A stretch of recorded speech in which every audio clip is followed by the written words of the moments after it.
Hello student, study time channel में आप सभी का स्वागत है। बेटा, आज हम क्लास 9th के चैप्टर 4 परमाणु की संरचना के बारे में पढ़ेंगे। तो चलिए हम लेसन स्टार्ट करते हैं। अध्याय 3 में हम पढ़ चुके हैं कि पदार्थ परमाणुओं और अणुओं से मिलकर बने होते हैं। हमने लेसन 3 में जो है पढ़ा था कि जितने भी पदार्थ हैं वो किससे मिलकर बने होते हैं, परमाणुओं से और अणुओं से मिलकर बने होते हैं। विभिन्न प्रकार के पदार्थों का अस्तित्व उन परमाणुओं के कारण होता है जिससे वे बने होते हैं। मतलब जिस तरह के परमाणुओं से बने होते हैं उसी तरह का उस पदार्थ का अस्तित्व होता है। अब प्रश्न उठता है कि किसी एक तत्व का परमाणु दूसरे तत्व के परमाणु से भिन्न क्यों होता है, कि दोनों जो परमाणु हैं आपस में अलग अलग क्यों होते हैं। क्या परमाणु वास्तव में अविभाज्य होते हैं जैसा कि डाल्टन ने प्रतिपादित किया था, या परमाणुओं के भीतर छोटे अन्य घटक भी विद्यमान होते हैं। तो इसमें उसने ये पूछा है कि जो परमाणु हैं क्या वो आगे विभाजित नहीं हो सकते, कि या फिर जो है परमाणु के अंदर छोटे छोटे कण और भी विद्यमान होते हैं। तो इस अध्याय में हमें इस प्रश्न का उत्तर मिलेगा। हम अवपरमाणु कणों और परमाणु के विभिन्न प्रकार के मॉडलों के बारे में पढ़ेंगे, जिनसे यह पता चलता है कि ये कण परमाणु के भीतर किस प्रकार व्यवस्थित होते हैं। ठीक है। 19वीं शताब्दी के अंत में वैज्ञानिकों के समक्ष सबसे बड़ी चुनौती थी परमाणु की संरचना और उसके गुणों के बारे में पता लगाना। ठीक है। तो जब 19वीं शताब्दी के जो वैज्ञानिक थे उनके सामने ये एक बड़ा सवाल था कि जो परमाणु हैं कि ये अविभाज्य है या इनके अंदर और भी कोई कण मौजूद हैं, या फिर उनके गुण क्या क्या उनके गुण हैं परमाणुओं के। तो परमाणुओं की संरचना को अनेक प्रयोगों के आधार पर समझाया गया है। परमाणु के अविभाज्य न होने के संकेतों में से एक संकेत स्थिर विद्युत तथा विभिन्न पदार्थों द्वारा विद्युत चालन की परिस्थितियों के अध्ययन से मिला। ठीक है। तो इससे हमने ये एक्सपेरिमेंट किए तो हमें पता चला, थोड़ा सा हमें मतलब इस बारे में ज्ञान हुआ कि परमाणु जो हैं वो अविभाज्य नहीं है। ठीक है। अब देखिए नेक्स्ट है पदार्थों में आवेशित कण। पदार्थों में आवेशित कणों की प्रकृति को जानने के लिए एक क्रियाकलाप करें। सूखे बालों पर कंघी कीजिए। क्या कंघी कागज के छोटे कणों को आकर्षित करती है? फिर कांच की एक छड़ को सिल्क के कपड़े पर रगड़िए। इस छड़ को हवा से भरे गुब्बारे के पास लाइए। क्या होता है? तो आप जब कंघी अपने सिर पे करते हो, ठीक है, बालों पर कंघी करिए 3-4 बारी और छोटे छोटे टुकड़े जो है वो कागज़ के रख दीजिए किसी टेबल पे, और वो कंघी 3-4 बारी करके बालों में अपने, और वो कंघी जो है जब हम उन कागज़ों के पास लाते हैं तो वो कागज़ जो है उस कंघी पे आकर्षित होने शुरू हो जाते हैं। ठीक है। और दूसरा है कि अगर आपने एक कांच की छड़ को, कांच की कोई भी आपने पत्ती ले ली, उसको सिल्क के कपड़े पे रगड़ो। ठीक है। और फिर उस छड़ को जो है आप हवा के भरे हुए गुब्बारे के पास लेके जाओगे तो वो गुब्बारा जो है वो उसके साथ चिपक जाता है। ठीक है। तो इसी तरह आप स्केल से भी, कांच के उसके प्लास्टिक के स्केल से भी कर सकते हो। प्लास्टिक का स्केल अपने सिर पे बार बार रगड़ो। ठीक है। और उसके बाद आप छोटे छोटे वो जो कागज़ रखे हुए हैं उन कागज़ों के पास लेके जाओगे तो वो कागज़ जो है आप देखोगे कि वो उछल उछल कर उनसे चिपकने की कोशिश करते हैं। ठीक है। स्केल से चिपकने की कोशिश करते हैं। इन क्रियाकलापों से क्या हम यह निष्कर्ष निकाल सकते हैं कि दो वस्तुओं को आपस में रगड़ने से उनमें विद्युत आवेश आ जाता है? तो इसका मतलब तो यही हुआ ना कि जब हम दो चीज़ों को आपस में रगड़ते हैं तो उनमें क्या आ जाता है? विद्युत आवेश आ जाता है। यह आवेश कहाँ से आता है?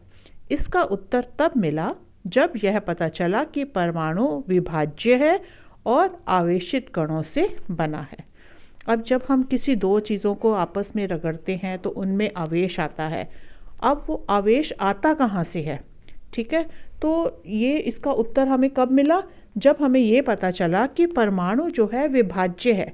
पहले तो ये थ्योरी थी ना कि परमाणु अविभाज्य है, इसको हम आगे विभाजित नहीं कर सकते, लेकिन जब ये हमारे पास थ्योरी आई कि परमाणु विभाज्य है, ठीक है, उसको विभाजित किया जा सकता है और वो आवेशित कणों से बना होता है, तो उससे हमें पता चला कि जब हम दो चीज़ों को आपस में रगड़ते हैं तो उनमें क्या आ जाता है, आवेश आ जाता है, जिसके कारण वो कागज़ के छोटे छोटे टुकड़े या हवा का गुब्बारा जो है वो उसके साथ चिपक जाता है।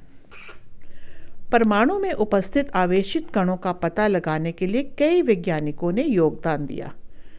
ये देखने के लिए कि परमाणु में आवेश है, कोई एक वैज्ञानिक ने काम नहीं किया, इसमें बहुत सारे वैज्ञानिक निरंतर करते रहे, अपनी अपनी थ्योरीज जो है वो अलग अलग देते रहे। 19वीं शताब्दी तक यह जान लिया गया था कि परमाणु साधारण और अविभाज्य कण नहीं है, बल्कि इसमें कम से कम एक अवपरमाणु कण इलेक्ट्रॉन विद्यमान होता है। 19वीं शताब्दी तक हमें क्या पता चला था कि परमाणु जो है अविभाज्य नहीं है और इसमें एक अवपरमाणु कण होता है जिसको क्या बोला जाता है, इलेक्ट्रॉन बोला जाता है। इसका पता जे टॉमसन ने लगाया था। तो इलेक्ट्रॉन की खोज किसने की, जे टॉमसन ने। इलेक्ट्रॉन के संबंध में जानकारी प्राप्त होने से पहले ई गोल्डस्टीन ने 1886 में एक नए विकिरण की खोज की जिसे उन्होंने कैनाल रे का नाम दिया। तो जे टॉमसन से पहले एक और वैज्ञानिक थे गोल्डस्टीन ने, उन्होंने 1886 में एक विकिरण की, एक रेज की खोज की जिसको हमने क्या बोला, कैनाल रे। ये किरणें घन आवेशित विकिरण थी जिनके द्वारा अंततः दूसरे अवपरमाणु कणों की खोज हुई। तो इस कैनाल रे से पहले तो हमें ये था कि इलेक्ट्रॉन है, अब इनसे जो है आवेशित कणों की जो है वो खोज हुई। इन कणों का आवेश इलेक्ट्रॉन के आवेश के बराबर किंतु विपरीत था। तो कैनाल रे के जो थे उसमें क्या पता चला हमें कि जो कणों का आवेश है, कुछ ऐसे हमें कण मिले जिसको हम दूसरे अवपरमाणु कण बोलेंगे, तो उनकी खोज हुई और उनसे पता चला कि उन कणों का आवेश इलेक्ट्रॉन के आवेश के बराबर है लेकिन विपरीत है, ठीक है, उलट है उससे। इनका द्रव्यमान इलेक्ट्रॉनों की अपेक्षा लगभग 2000 गुना अधिक होता है। इनको प्रोटॉन नाम दिया गया। तो पहले इलेक्ट्रॉन की खोज किसने की थी, जे टॉमसन ने। बाद में कैनाल रे पे का एक्सपेरिमेंट हुआ, उसके बाद पता चला कि इसमें और भी कण होते हैं, अवपरमाणु कण और भी हैं, और उनका जो कि इलेक्ट्रॉन, जिनका जो आवेश है वो इलेक्ट्रॉन के बराबर होता है लेकिन विपरीत होता है, ठीक है, और इसके जो द्रव्यमान है इलेक्ट्रॉन की अपेक्षा 2000 गुना अधिक होता है, और इनको क्या नाम दिया गया, प्रोटॉन। सामान्यतः इलेक्ट्रॉन को ई से दर्शाया जाता है, ई माइनस, ठीक है, और प्रोटॉन को पी प्लस से दर्शाया जाता है। प्रोटॉन का द्रव्यमान 1 इकाई और उसका आवेश +1 लिया जाता है, और इलेक्ट्रॉन का द्रव्यमान जो है वो नगण्य है, नगण्य मतलब ना के बराबर, और आवेश कितना होता है, -1। तो ये आपके शॉर्ट क्वेश्चंस में आ सकते हैं ये बेटा, ये तो आपने ध्यान से इसको समझना है कि प्रोटॉन को P से दर्शाया जाता है और क्या होता है, इसका द्रव्यमान 1 इकाई और आवेश +1 लिया जाता है। इलेक्ट्रॉन जो है उसका द्रव्यमान नगण्य ना के बराबर है, और जो है आवेश कितना होता है उसका -1 माना जाता है। फिर देखिए, ऐसा माना जाता है कि परमाणु प्रोटॉन और इलेक्ट्रॉन से बने हैं जो परस्पर आवेशों को संतुलित करते हैं। इसमें देखिए ये माना गया कि जो परमाणु है वो प्रोटॉन और इलेक्ट्रॉन से मिलकर बने हुए हैं और वो आपस में एक दूसरे का आवेश जो है उसको संतुलित करते हैं। यह भी प्रतीत हुआ कि प्रोटॉन परमाणु के सबसे भीतरी भाग में होते हैं, मतलब जो परमाणु का सबसे अंदर वाला भाग है उसमें जो है प्रोटॉन पाए जाते हैं। इलेक्ट्रॉनों को आसानी से निकाला जा सकता है लेकिन प्रोटॉन को नहीं। क्यों? क्योंकि वो जो है परमाणु के सबसे अंदर वाले भाग में होते हैं, तो इसलिए प्रोटॉन को निकालना मुश्किल है, और इलेक्ट्रॉन क्योंकि बाहर वाले भाग में होते हैं इसलिए उनको निकालना आसान होता है। ये कण परमाणु की संरचना किस प्रकार करते हैं। अब ये किस प्रकार वहाँ पे होते हैं ये हमें अभी मालूम नहीं था, तो फिर उसमें कैसे अब हमें पता चला भी कि वो किस तरह व्यवस्थित होते हैं, इसके बारे में हम आगे पढ़ेंगे। हमने अध्याय 3 में डाल्टन के परमाणु सिद्धांत के बारे में पढ़ा है, जिसके अनुसार परमाणु अविभाज्य और अविनाशी था, लेकिन परमाणु के भीतर दो मूल कणों इलेक्ट्रॉन और प्रोटॉन की खोज ने डाल्टन के परमाणु सिद्धांत की इस धारणा को गलत साबित किया। तो इसमें देखिए, पहले जो डाल्टन वैज्ञानिक था वो उसने पहले ये बोला कि परमाणु जो है अविभाज्य है, मतलब इसको आगे विभाजित नहीं कर सकते, और अविनाशी है, इसका विनाश भी हम नहीं कर सकते, ठीक है। लेकिन जब ये खोज हुई कि परमाणु के अंदर इलेक्ट्रॉन भी होते हैं और प्रोटॉन भी होते हैं, तो डाल्टन का जो परमाणु सिद्धांत था वो क्या हो गया, गलत साबित हो गया। अब यह जानना आवश्यक था कि इलेक्ट्रॉन और प्रोटॉन परमाणु के भीतर किस तरह व्यवस्थित हैं। तो अब जब ये हमने गलत साबित कर दी पहले वाली थ्योरी, दूसरी थ्योरी आई कि परमाणु के अंदर जो है प्रोटॉन भी होते हैं और इलेक्ट्रॉन भी होते हैं। तो अब हमने ये देखना है कि ये किस तरह से व्यवस्थित होते हैं। इलेक्ट्रॉन प्रोटॉन इकट्ठे होते हैं, अलग अलग होते हैं, अंदर की तरफ होते हैं, बाहर की तरफ होते हैं, तो ये अभी हमें नहीं पता था। तो अब वैज्ञानिकों ने इसके बारे में खोज शुरू कर दी। इसको समझने के लिए बहुत से वैज्ञानिकों ने भिन्न भिन्न प्रकार के मॉडलों को प्रस्तुत किया। तो अलग अलग वैज्ञानिक जो थे इस पे खोज कर रहे थे, तो कुछ वैज्ञानिकों ने एक अपनी थ्योरी दी। जे टॉमसन पहले वैज्ञानिक थे जिन्होंने परमाणुओं की संरचना से संबंधित पहला मॉडल प्रस्तुत किया। तो कौन सा मॉडल था वो, उसको हम बोलते हैं टॉमसन का परमाणु मॉडल। टॉमसन ने परमाणुओं की संरचना से संबंधित एक मॉडल प्रस्तुत किया। अब वो क्या मॉडल था, जो क्रिसमस केक की तरह था। इनके अनुसार परमाणु एक धनावेशित गोला था जिसमें इलेक्ट्रॉन क्रिसमस केक के में लगे सूखे मेवों की तरह थे। तो उन्होंने क्या बोला कि जो परमाणु होता है वो एक घनावेशित गोला है, और उस घनावेशित गोले में क्या है, जो इलेक्ट्रॉन होते हैं, जैसे आपने क्रिसमस केक देखा होगा ना, या कोई भी फ्रूट केक देखते हो, तो उसके अंदर जब हम उसका पीस काटते हैं तो थोड़ी थोड़ी दूरी पर जो है क्या होते हैं, कोई ड्राई फ्रूट होता है, चेरी होगी, कुछ मतलब इस तरह की चीज़ें पड़ी होती है ना। तो उसने बोला, जे टॉमसन ने बोला कि इसी तरह जो परमाणु है वो भी एक गोला है, और इसमें इलेक्ट्रॉन जो हैं वो क्रिसमस के गोले की तरह इधर उधर बिखरे पड़े होते हैं। या हम तरबूज का उदाहरण भी ले सकते हैं। जैसे आप तरबूज काटते हो तो उसमें बीज जो है सिमेट्रिकल रूप से तो नहीं पड़े होते ना, पूरे तरतीब से तो नहीं पड़े होते ना, वो कोई बीज इधर होता है, कोई उधर उधर, कोई उधर होता है। तो उसने बोला कि जैसे तरबूज का फल है, उसके अंदर जिस तरह बीज होते हैं, इसी तरह से परमाणु में जो है वो इलेक्ट्रॉन पड़े होते हैं। लाल भाग की तरह बिखरा है, जबकि इलेक्ट्रॉन घनावेशित गोले में तरबूज के, मतलब इलेक्ट्रॉन किस तरह होते हैं, तरबूज के बीज की तरह पड़े होते हैं। तो यहाँ पे दिखाया ये एक गोला है, और यहाँ पे ये देखो अलग अलग तरह पे इलेक्ट्रॉन्स जो हैं, मतलब किसी सिस्टम से नहीं है, उस तरह से बीजों की भांति जो है वो इलेक्ट्रॉन धंसे हुए हैं। फिर टॉमसन ने प्रस्तावित किया कि परमाणु घन आवेशित गोले का बना होता है और इलेक्ट्रॉन इसमें धंसे होते हैं।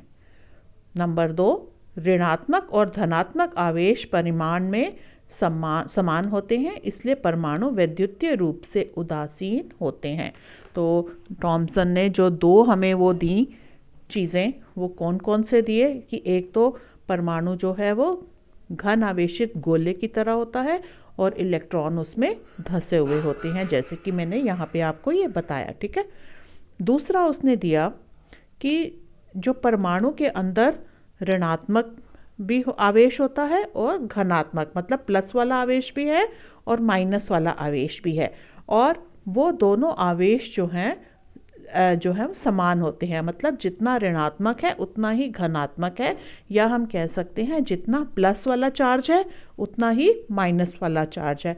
तो जितना प्लस होगा उतना ही माइनस होगा, तो आंसर क्या आ जाएगा, 0 हो जाएगा ना। तो इसलिए जो परमाणु है वो वैद्युतीय रूप से उदासीन होते हैं। क्यों उदासीन होते हैं? क्योंकि उनमें जितना ऋणात्मक आवेश है उतना ही धनात्मक आवेश होता है।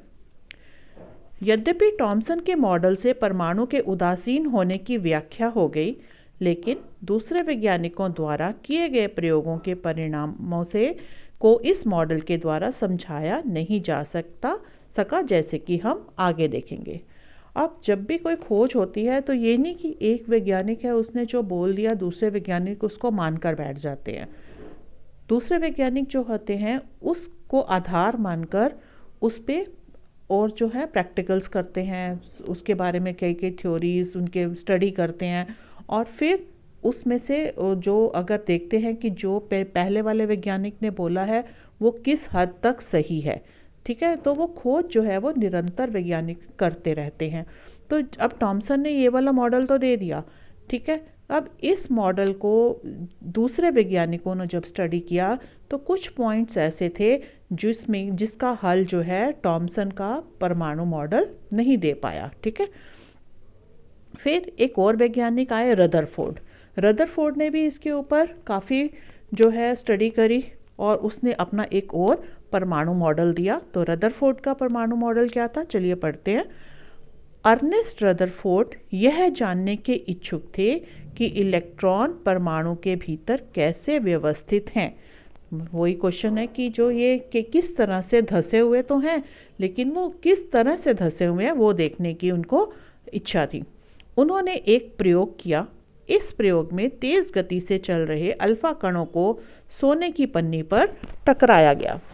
तो मतलब जो रदरफोर्ड थे वो थॉमसन की थ्योरी से उनको कुछ तो ठीक लग रहा था, लेकिन उनको सारी बात जो है वो समझ में नहीं आ रही थी। वो देखना चाहते थे कि इलेक्ट्रॉन जो हैं वो उस गोले के अंदर किस तरह से व्यवस्थित हुए हैं। तो उन्होंने एक एक्सपेरिमेंट किया। उन्होंने क्या किया, एक सोने की पन्नी ली और अल्फा कणों को उस सोने की पन्नी पर टकराया। इन्होंने सोने की पन्नी इसलिए चुनी क्योंकि वे बहुत पतली परत चाहते थे। सोने की यह पन्नी 1000 परमाणुओं के बराबर मोटी थी। तो सोने की पन्नी जो है, सोना जो है आप देखते हो उसको हम खींच खींच के बहुत पतली तारें भी बना सकते हैं, आपने ये 8वीं में पढ़ा हुआ है। तो सोना जो है वो उसकी हम पन्नी भी इसी तरह से बहुत पतली बना सकते हैं। तो इसलिए उन्होंने सोने की पन्नी जो है चुनी, क्योंकि वो चाहते थे कि परत जो है वो बहुत पतली हो। अल्फा कण द्विआवेशित हीलियम कण होते हैं, अतः ये घन आवेशित होते हैं। चूंकि इसका द्रव्यमान 4U होता है, इसलिए तीव्र गति से चल रहे इन अल्फा कणों में पर्याप्त ऊर्जा होती है। तो पहले तो था कि उन्होंने सोने की पन्नी क्यों ली, क्योंकि वो बहुत पतली परत चाहते थे। फिर उन्होंने अल्फा कण जो है वो ही क्यों चुने उसके ऊपर टकराने के लिए, क्यों? क्योंकि वो घनावेशित होते हैं और इसमें ये तीव्र गति से चलते हैं और इनमें पर्याप्त ऊर्जा होती है। यह अनुमान था कि अल्फा कण सोने के परमाणुओं में विद्यमान अपरमाणु कणों के द्वारा विक्षेपित होंगे। चूँकि अल्फा कण प्रोटॉन से बहुत अधिक भारी हैं, इसलिए उन्होंने इनके अधिक विक्षेपण की आशा नहीं की थी। तो उन्होंने क्या सोचा था इस चीज करने से पहले कि बहुत सारे जो हैं अपरमाणु कण किसे वो क्या होंगे, सोने के परमाणुओं में जो अपरमाणु कण हैं वो जब अल्फा कण उनके पास जाएंगे वो तो टकरा के वापस आ जाएंगे। लेकिन नहीं, ऐसा नहीं हुआ। क्या हुआ, यहाँ पे चित्र द्वारा मैं आपको समझा देती हूँ। यहाँ पे देखिए ये अल्फा कण, ये लाइंस जा रही हैं, ये अल्फा कण है। ये जो है सोने के परमाणु हैं, ये सारे सोने के परमाणु हैं, ठीक है। अब यहाँ पे देखिए कुछ जो थी अल्फा कण गए और वो सीधे बाहर की तरफ निकल गए, ठीक है। कुछ अल्फा कण गए टकरा के वापस आ गए, ठीक है, और कुछ एंगल पे आए, और कुछ अल्फा कण जैसे गए थे उसी तरह से वो वापस आ गए, ठीक है। तो इस तरह से उसने ये क्या कहते हैं देखा कि ऐसी स्थितियां आ रही हैं कि कुछ तो सीधे निकल रहे हैं, ठीक है, और कुछ टकरा के किसी एंगल से वापस आ रहे हैं, और कुछ जो हैं वो जैसे जाते हैं उसी रूट से वो वापस आ जाते हैं। लेकिन अल्फा कण प्रकीर्णन प्रयोग ने आशा के बिल्कुल विपरीत परिणाम दिया। कौन कौन से परिणाम आए इसके? तेज गति से चल रहे अधिकतर अल्फा कण सोने की पन्नी से सीधे निकल गए। ये देखो सीधे आ रहे हैं ना, ये वाला, ये सीधे आ रहे हैं बिल्कुल, ठीक है। तो पहला पॉइंट तो है कि कुछ कण जो थे वो सीधे निकल गए। कुछ अल्फा कण पन्नी के द्वारा कुछ छोटे कोण में विक्षेपित हो गए। यहाँ पे ये वाला मैंने बताया जो आपको, ये कण कोण बना के विक्षेपित हो गए, मतलब वापस आ गए। आश्चर्यजनक रूप से प्रत्येक 12,000 कणों में एक कण वापस आ गया। मतलब एक तो जैसे गया वैसे ही वापस आ गया, जैसे ये वाला है। तो उनको 3 तरह के मिले आंसर मिले उनको, कि पहला कुछ कण तो बिल्कुल ही सीधा क्रॉस कर गए पन्नी को, कुछ कण जो हैं किसी कोण से कोई एंगल बना के वापस आए, और कुछ कण जो थे वो बिल्कुल ही वापस आ गए। रदरफोर्ड के अनुसार यह परिणाम उसी प्रकार अविश्वसनीय था जैसे अगर आप एक 15 इंच के तोप के गोले को टिश्यू पेपर के टुकड़े पर मारते हैं और वह लौटकर आपको ही चोट पहुंचाता है। तो उनको वो बहुत हैरान हुए ये परिणाम देख के। तो उनको मतलब ये इस विश्वास नहीं हो रहा था जो रिज़ल्ट आया उस पर। उनको ऐसा लग रहा था कि जैसे कि मैंने 15 इंच का तोप का गोला, जो कि बहुत भारी होता है, एक टिश्यू पे मारें, ठीक है, और वो टिश्यू से वो क्या है लौट कर वापस आ जाए। तो इस तरह से उन्होंने एक्सपेक्ट नहीं किया था। इस प्रयोग के निष्कर्ष को समझने के लिए खुले मैदान में एक क्रियाकलाप करते हैं। मान लें कि एक बच्चा अपनी आंखों को बंद किए हुए एक दीवार के सामने खड़ा है। उसे दीवार पर कुछ दूरी से पत्थर फेंकने को कहें। प्रत्येक पत्थर को दीवार से टकराने के साथ ही वह एक आवाज़ सुनेगा।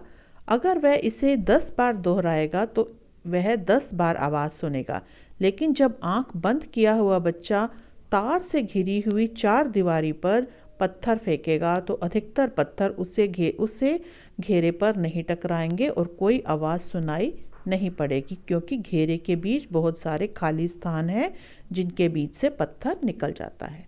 मतलब क्या हुआ कि अगर किसी बच्चे को आप दीवार के सामने आंखें बंद करके खड़े कर देते हो और उसको 10 पत्थर देते हो, तो जितनी बार वो दीवार पे मारेगा पत्थर, तो उसको दीवार की मतलब उसको पत्थर टकराने की आवाज़ 10 बार ही सुनाई देगी, ठीक है। लेकिन अगर हम उसी बच्चे को, जिससे तारें बंधी हुई हैं, जैसे ये तारें लगी होती हैं, ठीक है, कांटे वाली तारें होती हैं ना, वहाँ पे इधर बच्चे को हमने खड़ा कर दिया है और उसको 10 पत्थर दे दिए कि इन तारों पे मारने हैं, तुमने इस जगह पे मारने हैं। तो क्या होगा, हर बारी आवाज़ नहीं आएगी। कुछ बारी क्या होगा, वो जो पत्थर मारेगा वो बीच में से क्रॉस कर जाएगा, ठीक है। कुछ पत्थर टकरा के वापस आएंगे, ठीक है, कुछ जो है ऐसे टकराएंगे किसी कोण से वापस आ जाएंगे, कुछ बिल्कुल वापस आ जाएंगे। तो इस तरह से 10 बारी जो है वो उसको आवाज़ सुनाई नहीं देगी, क्योंकि जो तारों के बीच की जगह होगी, पत्थर उसमें से जब निकल जाएगा तो उसको आवाज़ नहीं आएगी। तो इसी तर्क के अनुसार अल्फा कण प्रकीर्णन प्रयोग के आधार पर रदरफोर्ड ने निम्न परिणाम निकाले।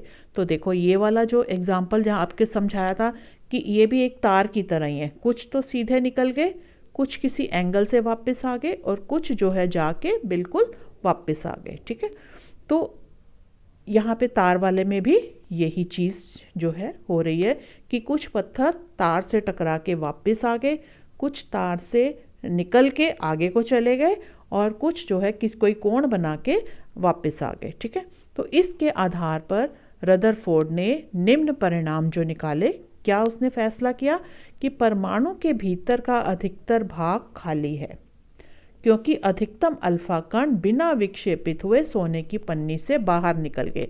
अब ये देखो यहाँ पे ये कण, बहुत सारे कण जो थे ये सीधे बाहर आ गए ना यहाँ पे, इसका मतलब कि परमाणुओं से वो टकरा के निकले थे, वो सीधे निकल गए। इसका मतलब परमाणु के अंदर जो है बहुत सा भाग जो है खाली है, और उसने उनको इन कणों अल्फा कणों को रोका नहीं, और वो अल्फा कण सीधे जो है वो बाहर निकल गए। दूसरा था, बहुत कम कण अपने मार्ग से विक्षेपित होते हैं, जिससे ये ज्ञात होता है कि परमाणु में घनावेशित भाग बहुत कम है।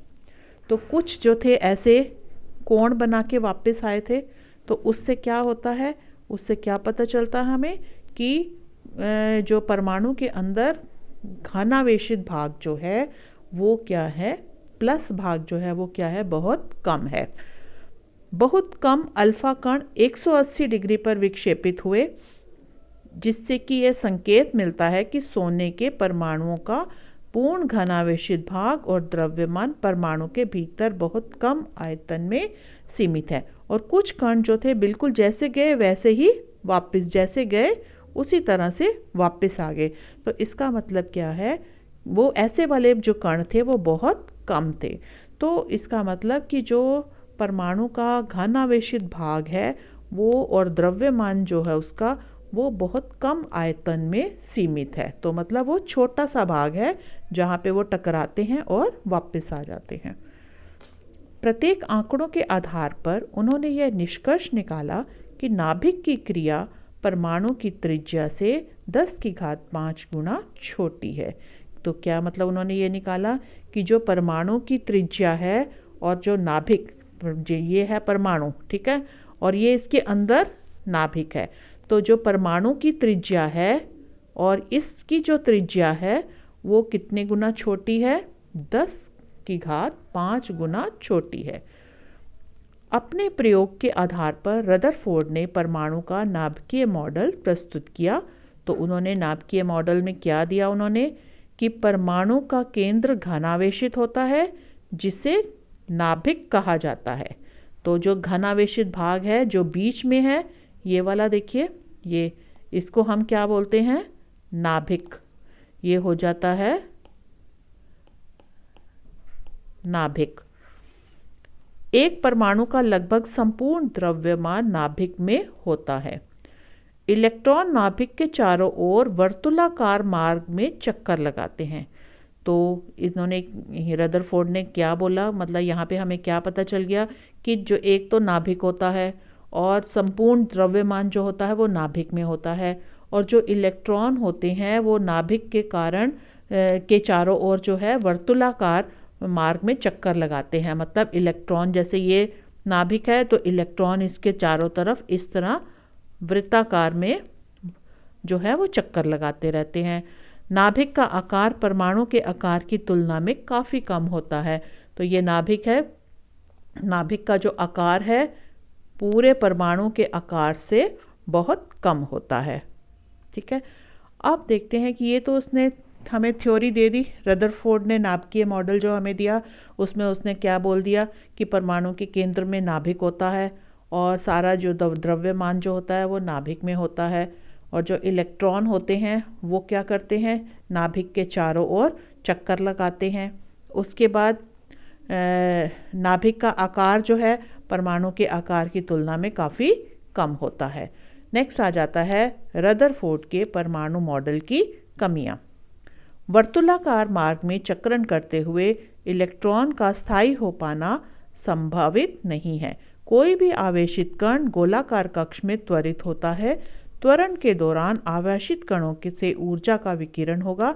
इस प्रकार स्थायी कक्ष में घूमता हुआ इलेक्ट्रॉन अपनी ऊर्जा विकिरित करेगा और नाभिक से टकरा जाएगा।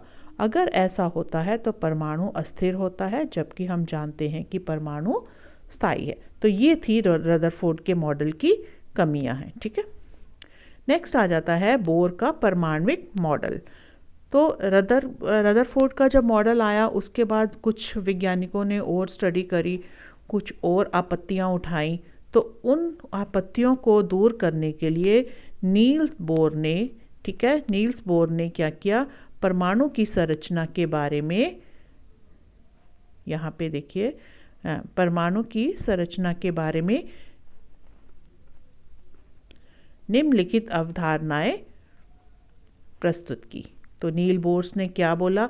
उसने बोला कि इलेक्ट्रॉन जो हैं वे निश्चित कक्षाओं में ही चक्कर लगा सकते हैं। तो उन्होंने बोला था ना कि रदरफोर्ड में ये आपकी कमियां आई थी कि वो अगर गोलाकार कक्ष में त्वरित होता है तो हो सकता है वो केंद्र से टकरा जाए और बाहर जाके गिर जाए, ठीक है, परमाणु से। लेकिन उसने बोला कि इलेक्ट्रॉन जो हैं निश्चित कक्षाओं में ही चक्कर लगा सकते हैं, जिन्हें इलेक्ट्रॉन की विविक्त कक्षा कहते हैं।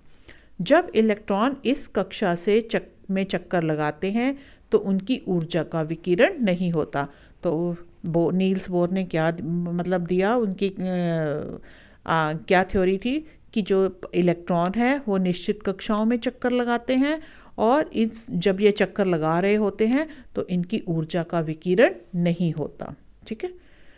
इन कक्षाओं को ऊर्जा स्तर, तो वो जो कक्षाएं जिनमें वो चक्कर लगा रहे होते हैं उनको हम क्या बोलते हैं? ऊर्जा स्तर कहते हैं। चित्र 4.3 में एक परमाणु के ऊर्जा स्तरों को दिखाया गया है। ये देखिए, ये सेंटर में नाभिक है, फिर पहला वाला जो सर्कल है उसको हम बोलते हैं K। इसमें N बराबर कितना होता है? 1। दूसरा कक्ष L है, तीसरा M है और चौथा N है। ये कक्षाएं या कोश KLMN या संख्याओं 1, 2, 3, 4 के द्वारा दिखाई जाती हैं। तो ये कई बार क्वेश्चन आ जाता है कि बोर का परमाणविक मॉडल के ऊर्जा स्तर दिखाओ, ठीक है। तो आपने ये चित्र जो है वो अच्छी तरह से कर लेना है, ठीक है। इसके बाद देखिए न्यूट्रॉन।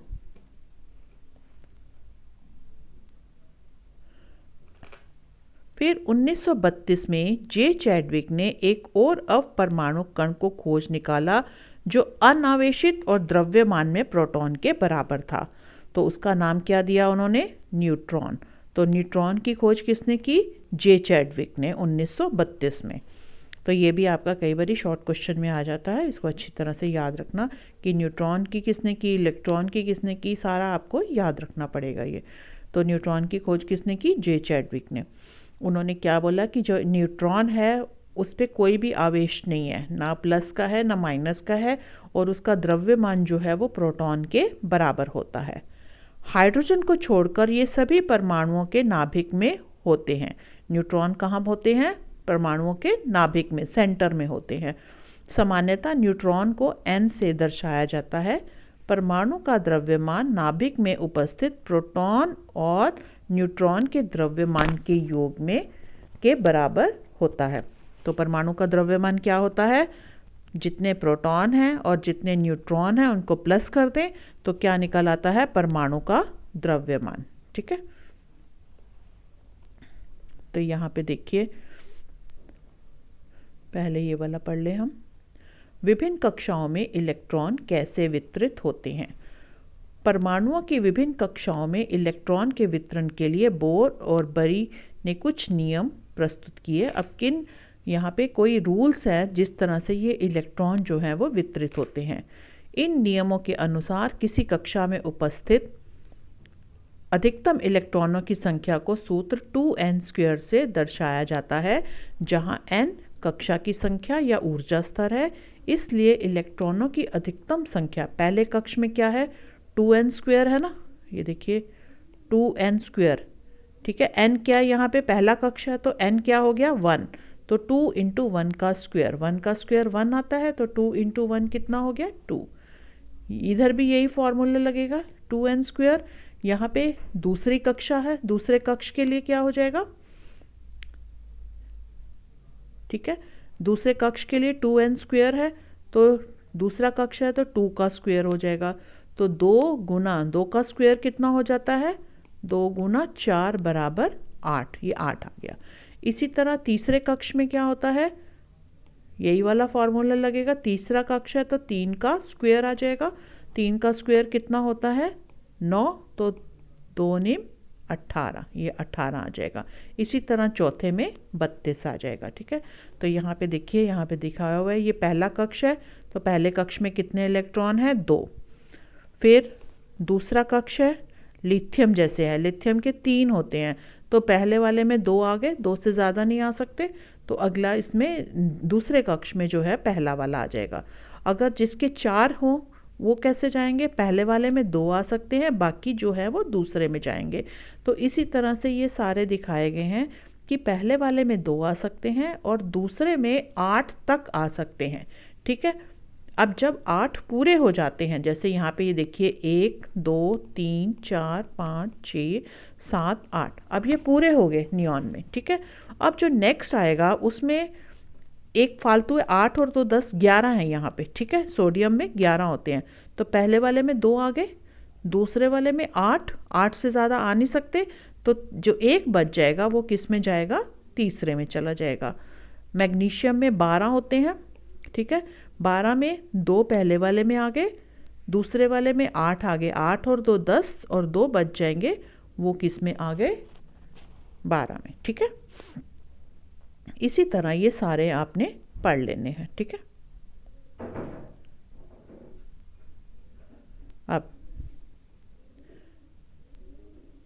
हाँ जी, फर्स्ट तो हमने ये पढ़ लिया। अब सेकंड वाला उसने क्या दिया कि सबसे बाहरी कोश में इलेक्ट्रॉनों की अधिकतम संख्या 8 होती है। जब बाहर वाला जो कोश होता है, सबसे बाहर वाले में सबसे अधिकतम कितने आ सकते हैं, 8। किसी परमाणु में के दिए गए कोश में इलेक्ट्रॉन तब तक स्थान नहीं लेते जब तक कि उसमें पहली वाली भीतरी कक्षा पूर्ण रूप से भर नहीं जाती। तो अगले में कब जाते हैं, जब पहले वाली कक्षा भर नहीं जाती। जैसे यहाँ पे देख लीजिए, जब यहाँ पे पूरे 8 हुए तभी ये नेक्स्ट वाली लाइन जो आई ना। ठीक है, ये नहीं कि यहाँ पे 7 हैं तो अगले 2 यहाँ चले जाएंगे, नहीं, पहले अंदर वाले 2 भरे गए, उसके बाद बाहर वाले में आने शुरू हुए, जैसे यहाँ पे देखो। फिर जब 8 पूरे हो गए फिर दूसरी लाइन जो है अगली स्टार्ट होगी। ठीक है, तो पहले 18 तत्व की परमाणु संरचना के व्यवस्था यहाँ पे दिखाई गई है। फिर आ जाता है संयोजकता। संयोजकता क्या है बेटा, हम पढ़ चुके हैं कि परमाणुओं की विभिन्न कक्षाओं या इलेक्ट्रॉनों में प्रत्येक किस प्रकार व्यवस्थित होते हैं। किसी परमाणु की सबसे बाहरी कक्षा में उपस्थित इलेक्ट्रॉन की संयोग को संयोजकता इलेक्ट्रॉन कहा जाता है। तो संयोजकता क्या होती है कि कोई भी जो परमाणु है, इसकी जो सबसे बाहर वाली कक्षा है उसमें कितने इलेक्ट्रॉन हैं, उसको उसकी संयोजकता कहा जाता है। बोर-बरी स्कीम से हम जानते हैं कि किसी परमाणु का बाह्यतम कक्ष अधिकतम 8 इलेक्ट्रॉन रख सकता है। यह देखा गया था कि जिन तत्वों के परमाणुओं के बाह्यतम कक्ष पूर्ण रूप से इलेक्ट्रॉन 8 से भरे होते हैं, वे रासायनिक रूप से सक्रिय नहीं होते। दूसरे शब्दों में ऐसे तत्वों को की संयोजन शक्ति या संयोजकता 0 होती है। ठीक है, तो इसमें ये है, यहाँ पे देखिए कि जो तत्व जिनके बाहर वाले में, जैसे यहाँ पे था, यहाँ पे क्या था, बाहर वाले में 8 इलेक्ट्रॉन है, 8 इलेक्ट्रॉन पूरे हो गए। अब इसको और तो इलेक्ट्रॉन चाहिए नहीं, बाहर इसके कक्ष में 8 इलेक्ट्रॉन चाहिए थे उसको, 8 इलेक्ट्रॉन उसके पास हो गए। तो तब क्या होता है, तब यहाँ देखिए, तब वो रासायनिक रूप से सक्रिय नहीं होते। वो तत्व जिनके बाह्य कोश में पूरे इलेक्ट्रॉन हो जाते हैं, 8 के 8 हो गए, तो वो रासायनिक रूप से क्या होते हैं, सक्रिय नहीं होते, और इनकी संयोजकता जो होती है वो 0 होती है, 0 संयोजकता होती है उनकी। यह अक्रिय तत्वों में से हीलियम परमाणु के बाह्यतम कक्ष में 2 और अन्य में 8 होते हैं। ठीक है, हीलियम जो है उसमें 2 होते हैं बाह्य कक्ष में, और बाकियों में जो क्या होते हैं, 8 होते हैं। सक्रिय तत्वों के परमाणुओं की संयोजन शक्ति अर्थात अपने समान या अन्य किसी तत्व के परमाणुओं से मिलकर अणु बनाने की प्रवृत्ति अपने बाह्यतम कोश को पूर्ण रूप से भरने का प्रयास माना जाता है। 8 इलेक्ट्रॉन वाली सबसे बाहरी कक्ष को अष्टक माना जाता है। तो जो सबसे बाहरी कोश जिसमें 8 इलेक्ट्रॉन होते हैं उसको हम क्या बोलते हैं, अष्टक। परमाणु अपने अंतिम कक्ष में अष्टक प्राप्त करने के लिए क्रिया करते हैं।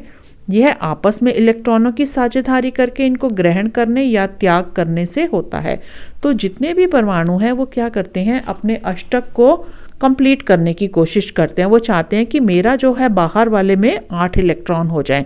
तो अब वो कई बारी शेयर भी कर लेते हैं। जैसे मान लो कि किसी के पास बाहर एक बाह्य कोश में 5 इलेक्ट्रॉन है, तो उसको अगर 3 मिल जाएंगे तो क्या होगा, वो शेयर करके अपना अष्टक पूरा कर लेगा, उसके पास 8 हो जाएंगे। और जिसके पास 3 थे उसको भी 5 मिल जाएंगे तो उसका भी जो है वो अष्टक पूरा हो जाएगा। तो इस तरह से वो शेयर करके जो है अपना अष्टक पूरा करते हैं। चाहे इसके लिए उन्हें, जैसे किसी के बाह्य कक्ष में, यहाँ पे देखिए ये है, इसके पास 5 है बाह्य कक्ष में, ठीक है, और इसके पास जब 5 है और यहाँ पे इसके पास 3 है, तो ये 3 बाह्य कक्ष में जो 3 है ये क्या करेगा, इसको दे देगा ये, तो इसके क्या हो जाएंगे, 3 पूरे हो जाएंगे और इसका अंदर वाला जो 2 वाला है वो कंप्लीट हो जाएगा। तो इससे दोनों को ही जो है वो फायदा हो जाता है। परमाणु के बाह्यतम कक्ष में इलेक्ट्रॉनों के अष्टक बनाने के लिए जितनी संख्या में इलेक्ट्रॉनों की साझेदारी या स्थानांतरण होता है वही उस तत्व की संयोजकता शक्ति अर्थात संयोजकता कहते हैं। कि उसको अष्टक बनाने के लिए जितने इलेक्ट्रॉनों की आवश्यकता होती है उसको हम क्या बोलते हैं, हम संयोजकता बोलते हैं। कि वो कितने संख्या में इलेक्ट्रॉनों को की साझेदारी कर सकता है, शेयर कर सकता है उनको, या स्थानांतरण कर सकता है, जिसकी चर्चा पिछले अध्याय में की गई थी। हाइड्रोजन, लिथियम या सोडियम प्रत्येक में परमाणुओं के बाह्यतम कक्ष में एक एक इलेक्ट्रॉन होता है, अतः यह एक इलेक्ट्रॉन का त्याग कर सकते हैं। देखिए उसमें एक इलेक्ट्रॉन बाह्य कोश में था तो इसका मतलब वो एक इलेक्ट्रॉन दे सकते हैं, तो उनकी संयोजकता क्या हो जाएगी, 1 हो जाएगी, ठीक है। इसी तरह जिसके बाह्य कक्ष में 2 हैं तो उसकी संयोजकता क्या हो जाएगी, 2 हो जाएगी। और इसी तरह 3 के लिए भी है। यदि किसी परमाणु के बाह्यतम कक्ष में इलेक्ट्रॉनों की संख्या उसकी क्षमता के अनुसार लगभग पूरी है तो संयोजकता एक अन्य प्रकार से प्राप्त की जाएगी। जैसे कि फ्लोरीन है, उसके बाह्य कक्ष में 7 इलेक्ट्रॉन होते हैं और इसकी संयोजकता 7 हो सकती है, लेकिन बाह्यतम कक्ष में अष्टक बनाने के लिए फ्लोरीन के लिए 7 इलेक्ट्रॉनों का त्याग करने की अपेक्षा 1 इलेक्ट्रॉन प्राप्त करना अधिक आसान है, इसलिए इसकी संयोजकता यहाँ पे देखिए कितनी हो जाएगी, 1 हो जाएगी, ठीक है। फ्लोरीन की संयोजकता 1 हो जाएगी, मतलब फ्लोरीन के बाह्य कोश में क्या है, 7 इलेक्ट्रॉन है। अब उसको 7 देने आसान है या 1 लेना आसान है, 1 लेना आसान है ना, तो वो क्या कोशिश करेगा कि 1 इलेक्ट्रॉन ले ले और उसकी जो है वो बाहर का अष्टक पूरा हो जाए। तो यहाँ पे क्या हो जाएगा, 8 के उसके पास 7 है, उसने 1 और ले लिया तो उसके पास कितने हो गए, 8, तो उसकी संयोजकता जो है वो कैसी होगी, 1 मानी जाएगी। यहाँ पे देखिए यहाँ पे देखिए बाह्य कोश में इलेक्ट्रॉनों की संख्या 1 है, 2 है, ठीक है। यहाँ पे बाह्य कोश में 1 है तो संयोजकता कितनी होगी, 1। ध्यान से सब समझ लीजिए इसको। हीलियम में बाह्य कोश में 2 हैं, 2 ही होने चाहिए थे, ठीक है, तो संयोजकता क्या हो गई, 0, क्योंकि 2 उसका है और 2 ही उसके एक बाह्य कोश में होने चाहिए, ठीक है। अब फिर यहाँ पे 3 है, ठीक है, इलेक्ट्रॉनों की संख्या 3 है, तो पहले कक्ष में 2 आ गए, दूसरे में कितना आया, 1, तो संयोजकता क्या हो जाएगी, जो बाह्य वाले कोश में होते हैं वो 1 हो जाएगी। इसी तरह बेरिलियम में 4 इलेक्ट्रॉन होते हैं, पहले में 2 आ गए, दूसरे में 2 आ गए, तो संयोजकता क्या हो जाएगी, जो ये है 2। फिर बोरॉन के 5 है इलेक्ट्रॉनों की संख्या, पहले में 2 आ गए, दूसरे में कितने आएंगे, 3, तो संयोजकता कितनी होगी, 3, क्योंकि यहाँ पे कितने हैं, 3।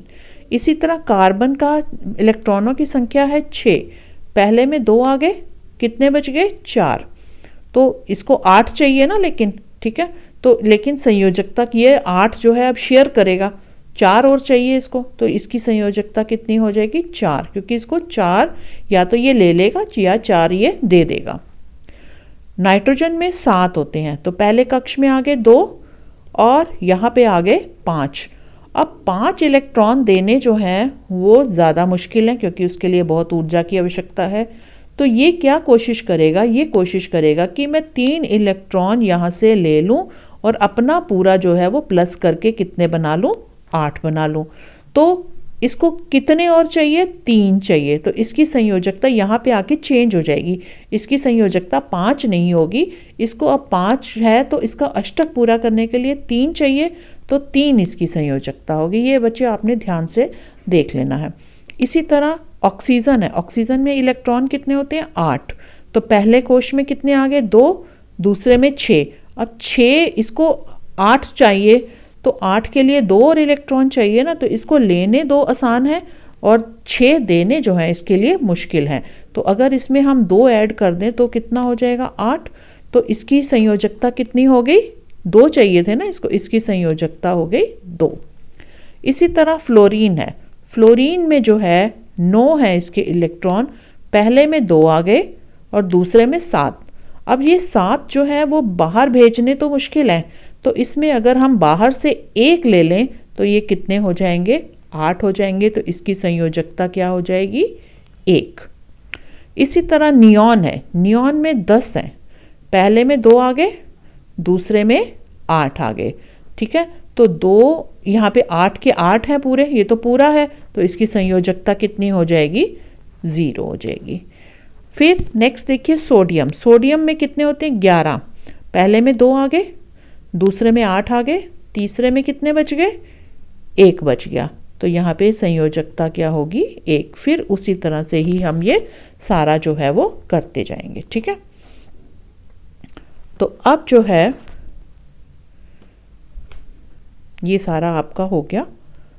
फिर आ जाता है परमाणु संख्या तथा द्रव्यमान संख्या। परमाणु संख्या क्या होती है, ये आपको बेटा याद करना है। इसमें ये एक परमाणु में उपस्थित प्रोटॉनों की संख्या उसकी परमाणु संख्या को बताती है और इसे Z से दर्शाया जाता है, ठीक है। सभी तत्व के सभी अणुओं की परमाणु संख्या समान होती, किसी तत्व के सभी अणुओं की परमाणु संख्या समान होती है। वास्तव में तत्वों को उनके परमाणु में विद्यमान प्रोटॉनों की संख्या से परिभाषित किया जाता है। तो मतलब एक परमाणु में कितने प्रोटॉन होते हैं वो क्या होती है, उसकी परमाणु संख्या, और इसको हम Z से दर्शाते हैं। द्रव्यमान संख्या क्या है, यहाँ पे देखिए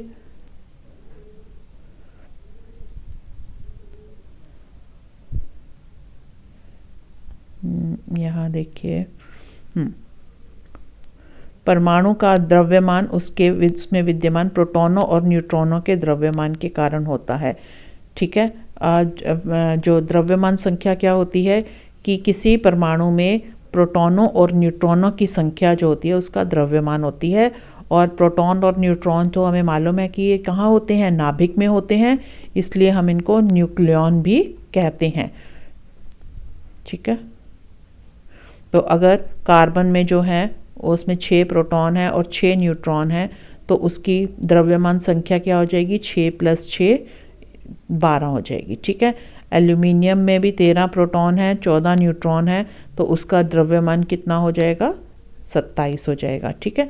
तो एक परमाणु में नाभिक में उपस्थित प्रोटॉनों और न्यूट्रॉनों की कुल संख्या के योग को द्रव्यमान संख्या कहते हैं। ये आपकी द्रव्यमान संख्या की परिभाषा होगी, ठीक है। किसी परमाणु को दर्शाने के लिए तो कोई जो परमाणु जब हम दर्शाते हैं उसकी परमाणु संख्या भी लिखते हैं और द्रव्यमान संख्या भी लिखते हैं और बीच में तत्व का प्रतीक लिखते हैं। यहाँ पे तत्व का प्रतीक हो गया यहाँ लिखा, ऊपर हम लिखते हैं द्रव्यमान संख्या और नीचे हम लिखते हैं परमाणु संख्या। द्रव्यमान संख्या मतलब प्रोटॉनों और न्यूट्रॉनों की कुल संख्या, और परमाणु संख्या में हम क्या लिखते हैं, यहाँ पे आती है प्रोटॉनों की संख्या, ठीक है। इस तरह से ये आपका हो गया द्रव्यमान संख्या। फिर आ जाता है समस्थानिक। तो समस्थानिक क्या होते हैं, इनकी परमाणु संख्या समान होती है लेकिन द्रव्यमान संख्या अलग होती है। समस्थानिक वे तत्व हैं जिनकी परमाणु संख्या समान होती है और द्रव्यमान संख्या अलग होती है। यहाँ पे देखिए यहाँ पे ये वाली संख्या समान होती है, सेम रहती है, ये जो है वो चेंज होती रहती है। जैसे कि यहाँ पे देखिए प्रोटियम, यहाँ पे ये सब हाइड्रोजन के ही हैं, इसको ड्यूट्रियम बोलते हैं, ठीक है। और ट्राइटियम, यहाँ पे नीचे वाली संख्या देखो ये बराबर रह रही है और ऊपर वाली संख्या जो है वो चेंज हो रही है, तो उनको हम क्या बोलते हैं, समस्थानिक, जिसमें कि परमाणु संख्या तो क्या है, समान रहे, चेंज ना हो, और ऊपर वाली जो द्रव्यमान संख्या है वो बदलती जाती है, ठीक है। तो इसमें देखिए अब नेक्स्ट तो ये सारे यहाँ पे क्लोरीन का भी उदाहरण दिया हुआ है, ठीक है। ये इसके समस्थानिक है क्लोरीन के। कार्बन के समस्थानिक ये हैं, यहाँ पे देखो 6 और 6, नीचे 6 है, 6 सेम है, ऊपर जो है वो द्रव्यमान संख्या जो है वो क्या हुई है, चेंज हुई है। इन उदाहरणों के आधार पर समस्थानिकों को परिभाषित किया जा सकता है। क्या है, एक ही तत्व के परमाणु जिनकी परमाणु संख्या समान लेकिन द्रव्यमान संख्या भिन्न होती है, ये आपकी हो जाएगी समस्थानिक की परिभाषा, ठीक है। इसके बाद समस्थानिकों के अनुप्रयोग, ये बहुत इंपॉर्टेंट है, ये कई बार पेपर में आपका आता है। कुछ समस्थानिकों के विशेष गुण होते हैं, तो कौन कौन से हैं। एक जो ये देखिए यूरेनियम एक समस्थानिक, ये एक समस्थानिक का उपयोग परमाणु भट्टी में ईंधन के रूप में होता है, ठीक है। जो एटॉमिक रिएक्टर्स होते हैं उनमें ये ईंधन के रूप में जो है इस्तेमाल किया जाता है, क्या, यूरेनियम का एक समस्थानिक। कैंसर के उपचार में कोबाल्ट के समस्थानिक का उपयोग होता है। घेंगा रोग के इलाज में आयोडीन के समस्थानिक का उपयोग होता है। तो अब 3 आप यहाँ पे उपयोग होंगे कि आयोडीन का समस्थानिक कहाँ यूज़ होता है, घेंगा रोग के इलाज में, और कोबाल्ट का समस्थानिक कैंसर के उपचार में, और यूरेनियम का समस्थानिक ईंधन के रूप में होता है, ठीक है। नेक्स्ट आ जाता है समभारिक। तो 2 तत्वों कैल्शियम परमाणु संख्या 20 और आर्गन परमाणु संख्या 18 के बारे में विचार कीजिए। परमाणुओं में प्रोटॉन की संख्या भिन्न भिन्न है, दोनों तत्वों की द्रव्यमान संख्या 40 है। तो इसमें क्या होता है, इसमें अलग अलग परमाणु संख्या वाले तत्वों को जिनकी द्रव्यमान संख्या समान है समभारिक कहते हैं। इसमें क्या है, इनकी द्रव्यमान संख्या हमने यहाँ पे पढ़ी थी ना, द्रव्यमान संख्या अलग है लेकिन यहाँ पे हाँ परमाणु संख्या अलग अलग है और उनकी द्रव्यमान संख्या जो है वो बराबर रहती है, उनको हम क्या बोलते हैं, समभारिक। तो बेटा इसी के साथ ही आपका ये जो है चैप्टर समाप्त होता है। और अगर आपको ये चैप्टर अच्छी तरह से समझ आया है तो आप मेरा चैनल लाइक और सब्सक्राइब कीजिए और बेल आइकन को प्रेस कीजिए ताकि आने वाले जितने भी वीडियोस होंगे उनकी नोटिफिकेशन सबसे पहले आपको आपके मोबाइल पर मिल जाएगी। थैंक यू बेटा।